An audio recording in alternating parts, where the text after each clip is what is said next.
Our special guest today is Chris Hurn, President, Community Bank Shares, President, CEO of Phoenix Lending Services. The reason why I asked Chris to join us today is his compatriot, Thomas Kimsey, one of the subsidiaries of Community Bank Share. He's the president of Thomas Financial, has accepted President Trump's invitation to be the Associate Administrator of SBA for Capital Access.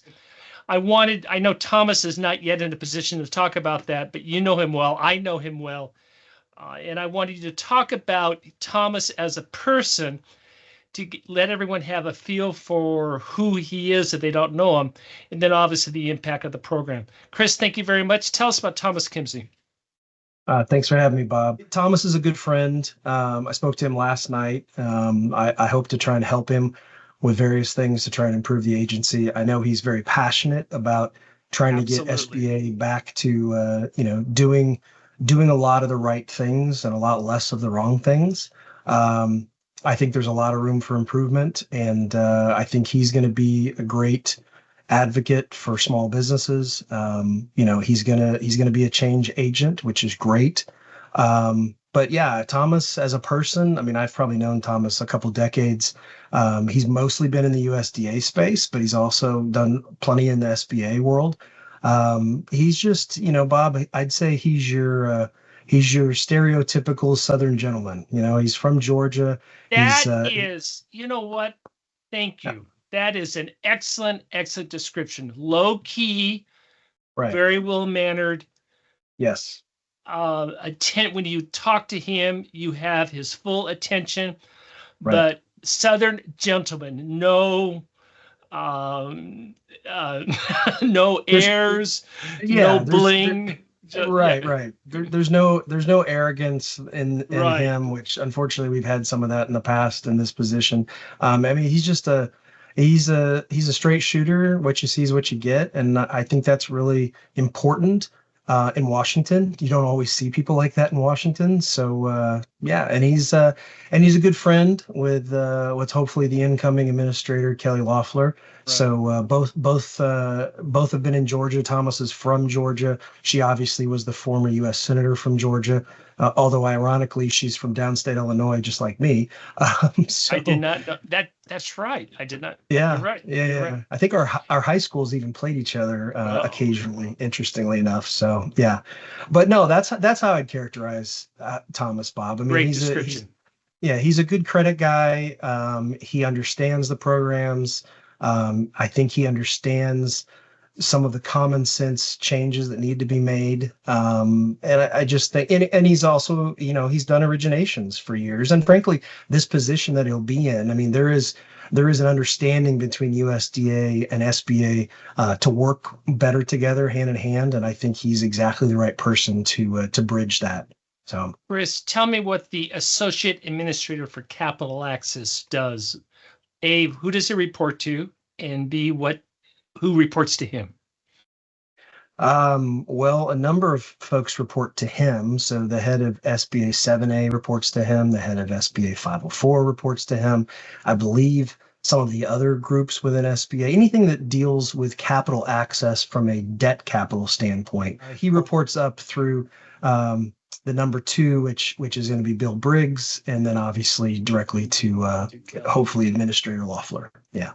Give me some inside knowledge on this. What was you and I talked about this, going from the private sector to work for government.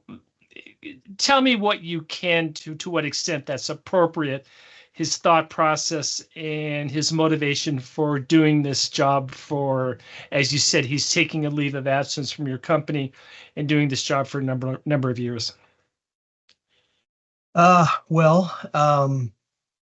and I are friends, and right. We've talked a lot about this. He got the call in late November, and we've been discussing it a lot ever since then. And I think, for him, it really is a call. It's a calling. I mean, I feel like and I believe he believes he can make a real difference. And that's important. I don't believe he wants to do this long term, like as a career. I believe it's a that political appointment, yeah. So it's not, yeah. yeah, but I think he will want to transition back to the private sector eventually. But in the near term, he believes he can do some good, and I think it's important to have people like that in Washington who are not doing this solely to make a career out of it. In other words, he wants to get back to, as you and I always talk about, Bob, being a signer on the front of a check, not so much on the back of the check. Yeah. And So I think that's where that's where his makeup is. So that's why I said I think he's a great champion of small businesses. And I think he has been in the trenches. He understands the programs. He is really hands-on, and this is not just somebody who's getting a political appointee because they've curried favor or they've dabbled in some of this in the past. This is someone who actually lives and breathes what he's going to be doing. What specific things can Thomas do in terms of internal reorganization, internal change? Well, in terms of change, I mean, I would like to see, he will probably push more accountability. I mean, the SBA is not historically known to be the most responsive to their constituents, which is small businesses as well as the lenders that participate in the program. I think that's something it's a pretty easy lift, but it needs to happen. I also think having some accountability metrics within the agency. The agency has failed its audit for I think the last 4 or 5 years.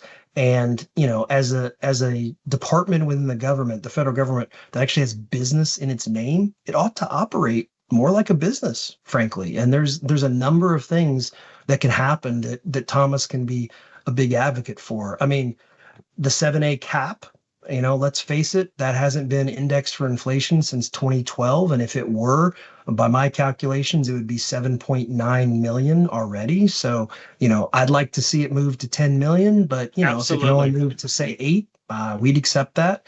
I think there were a lot of changes that were made, some final rules that were made over the last year and a half that probably need to be very carefully reviewed and in some cases rescinded or revised. I think that's going to be a big piece that's on his plate to do.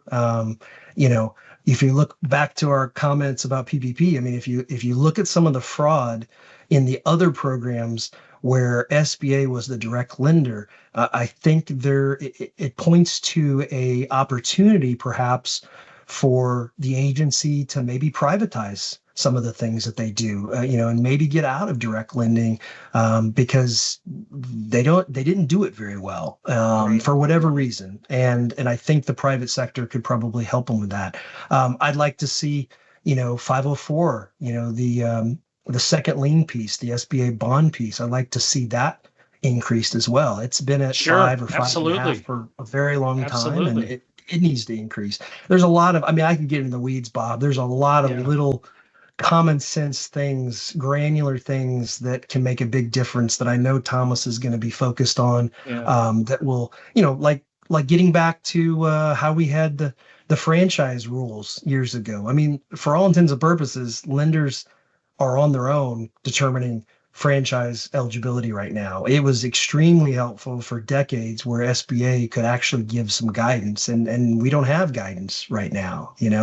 Same with like authorizations. It was helpful to have authorizations because you knew you had something that you could hang your hat on, and that's been gone. The do what you do rule causes all sorts of problems out there that is something that we might want to change. Getting back to some of the past servicing SOPs, I think that would be helpful. I mean, there's a lot of different things regarding, lien perfections that could happen that we probably need to make more rational. Even the affiliate regs can probably be improved. I mean, there's a lot to do. Thomas is going to be busy. But I know that the agency, as I've always said, Bob, punches above its weight in terms of economic development. Absolutely. And yet there's still some areas where it can be a much better SBA. Chris, I know you got to run. Thank you so much for joining us. I appreciate the insights. Thank you, Bob. Take care, everybody.